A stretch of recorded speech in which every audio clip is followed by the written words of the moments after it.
Bonsoir à tous. Ce soir, nous avons l'honneur d'interviewer la nouvelle Miss Congo Chypre 2025 qui nous partage ses impressions, ses motivations, les défis rencontrés et sa vision pour la communauté congolaise ici à Chypre. Alors, bonsoir Miss. Bonsoir à vous. Comment vous allez? Ça va bien et vous? Ça va très bien. Alors, dites-moi, comment vous vous sentez après avoir remporté le titre de Miss Congo Chypre 2025? Je me sens très heureuse déjà et très fière parce que j'ai beaucoup travaillé. Donc, je suis aussi surexcitée de parcourir cette aventure et de découvrir aussi de nouvelles choses. Voilà. Ok. Et j'aimerais aussi savoir, qu'est-ce que cette victoire représente pour vous, pour la communauté congolaise? Qu'est-ce qui vous a motivé? Déjà parce que j'aime les mannequinats. J'aime défiler, j'aime partager ma passion avec les autres. Et pendant toute ma préparation, c'est qui m'a beaucoup plus motivée à travailler, à continuer, parce que à vrai dire, c'était pas facile. Le fait de voir mon travail, c'est réalisé. Les gens voient ma victoire et à travers cette victoire, témoigner et encourager les gens. Donc c'est beaucoup plus ça. Ok, et évidemment, j'ai assisté à la compétition. Je vous ai vu vous battre, vous avez donné tout ce que vous pouvez. Et j'aimerais savoir, aviez-vous un objectif précis en entrant dans cette compétition? Vous avez un but précis exactement, pouvez-vous nous dire? J'aimerais être une source d'inspiration pour les autres. Ok. D'encourager les autres, comme je viens d'ailleurs de le dire, de partager avec amour ma passion. Donc, mon objectif vraiment, c'est d'être une source d'inspiration, d'encouragement et surtout pour les jeunes femmes congolaises. Ok, et pendant la compétition, nous avons vu que vous étiez habillée en tenue traditionnelle. Oui. Et d'ailleurs, j'ai beaucoup aimé votre tenue. Oh, merci. Et vous pouviez nous dire s'il y a une signification derrière cette tenue, ça signifie quelque chose, ça a un lien avec vos sources, vos origines, vous pouvez nous dire? Oui, effectivement, ma tenue traditionnelle est inspirée de la culture Imba, parce que je suis moi-même Imba. Ok, ok. Déjà, c'était ça le thème. J'étais habillée en raffia. C'était pas exactement le raffia, mais les tissus ressemblaient un peu au raffia. Il y avait aussi les léopards qui revient très souvent chez nous, chez les Imba, qui est symbole de puissance et des forces. Ok. Et je me suis aussi inspirée de nos masques traditionnels, mon impôt. En tout cas, j'ai essayé. Oui. Voilà, en tout cas, mon inspiration, c'était ma culture, Imba. Ok. Oui. Et nous avons vu, vous avez démontré vos talents durant la compétition. Et j'aimerais savoir, parce que j'ai vu, vous avez...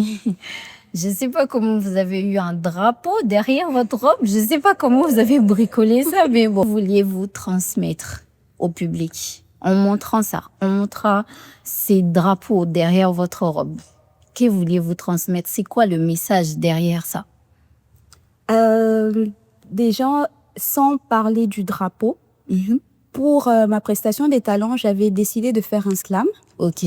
Et pas n'importe quel. Je voulais vraiment faire quelque chose de très original et très touchant. Oui, on a vu. Donc, oui.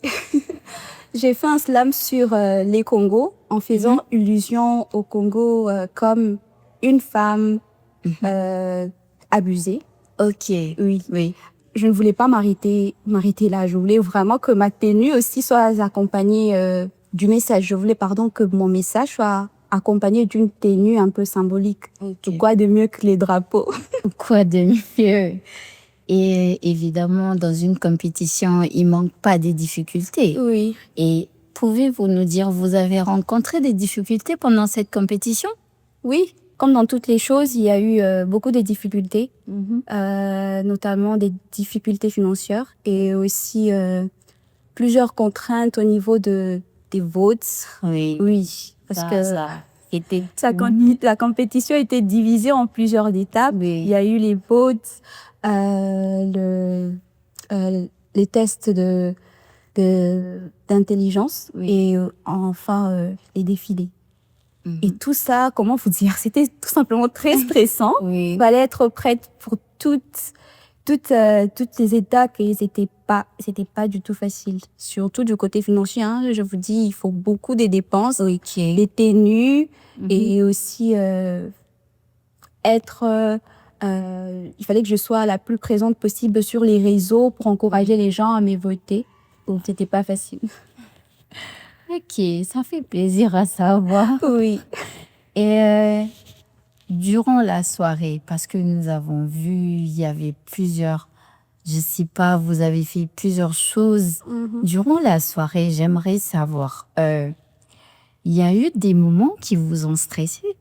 Je sais pas, il y a eu une partie de la soirée qui vous a stressé, qui vous a mis un peu mal à l'aise, et je sais pas, pouvez-vous me dire? Bien sûr que j'étais stressée. Et surtout pour la première partie. Oui, c'était la prestation traditionnelle. Déjà, on nous avait dit en retard qu'il fallait que nous puissions passer. C'était déjà notre tour. On n'avait que quelque chose de 5 minutes. Et je vous dis que 5 minutes, ce n'est pas assez, hein, pour s'habiller. Surtout nous, les femmes, c'est pas assez. Et vraiment, cette histoire m'avait beaucoup stressée. Et après avoir presté, déjà, j'étais sur scène. Je sais pas si ça se voyait, mais j'étais terriblement stressée. Et juste après la prestation, j'étais anxieuse dans tous mes états parce que je pensais que j'avais mal presté. Oui. Comme j'étais déjà beaucoup stressée avant la prestation, donc après, c'était encore plus pire parce que je me dis, oh là là, là, c'est fini. Je ne sais pas comment ça va se passer pour le reste de la soirée et heureusement, je me suis un peu calmée. Je m'étais enfermée quelque part, au calme. Je me suis parlé à moi-même en tendresse et calme. Le moment du calme pendant la compétition. Oui. Donc, je m'étais ressaisie très rapidement et heureusement pour le reste de la soirée, c'était bien passé. Ok. Et c'était une très belle soirée. Oh, merci. C'était une très belle soirée. Et votre couronne, elle vous va à merveille. Merci beaucoup. Et en parlant de la couronne, maintenant que vous avez la couronne, vous êtes Miss Conde Chypre. Dites-moi, comment vous gérez ce rôle au quotidien? Comment vous le vivez? Au quotidien, ce n'est pas... À vrai dire, c'est agréable et un peu difficile à la fois. Parce que je rencontre plusieurs personnes et j'interagis tout le temps à ces sujets avec des gens que je croise dans la rue, à l'église, un peu partout. Et intérieurement, c'est une sorte en quelque sorte, une certaine pression, vous voyez. Il faut que je sois toujours un peu au top, que je sois toujours des bonnes humeurs pour parler aux gens aussi. Oui, oui.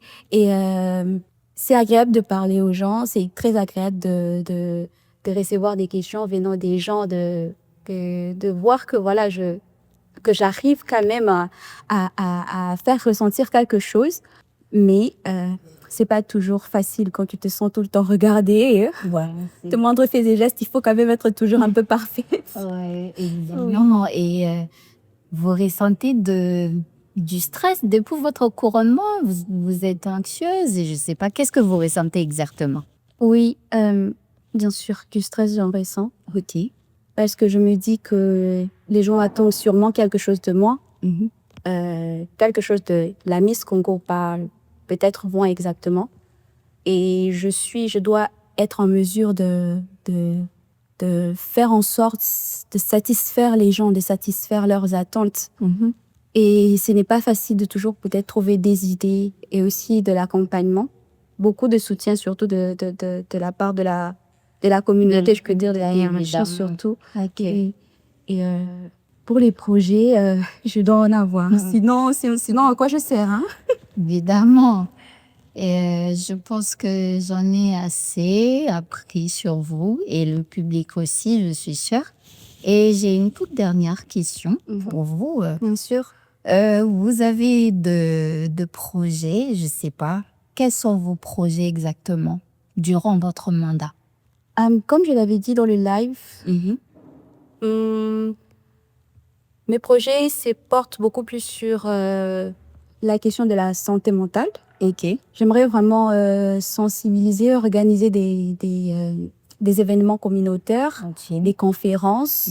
On aura à traiter la question avec les professionnels, bien sûr, avec l'aide de la communauté, je veux dire, les présidents et tous les restes.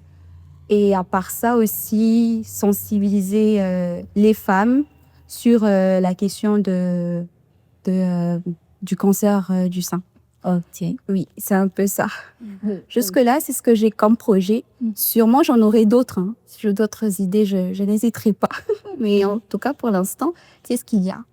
Ok. Et je pense qu'on a fini, mais j'aimerais savoir, enfin, j'aimerais que, en tant que femme, vous portez une couronne, Oui. évidemment, et j'imagine bien qu'il y a des gens qui vous admirent. Oui. Qu'est-ce que vous diriez aux jeunes filles congolaises?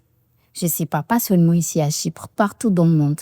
Qu'est-ce que vous les conseillerez de faire ou de suivre s'ils veulent vraiment réaliser leurs rêves et tout ce qui va avec? Ça serait quoi vous leur diriez quoi?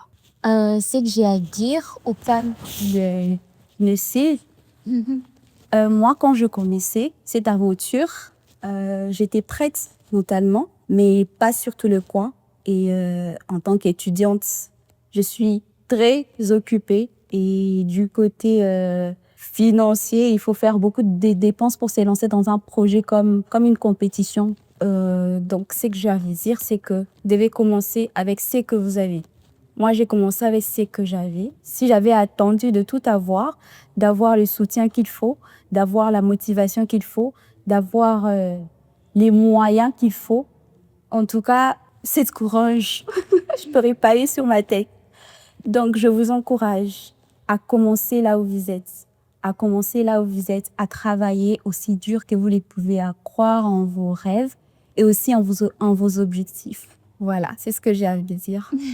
Ok, c'est un plaisir de vous recevoir ce soir. Un plaisir pour moi aussi d'être en votre compagnie.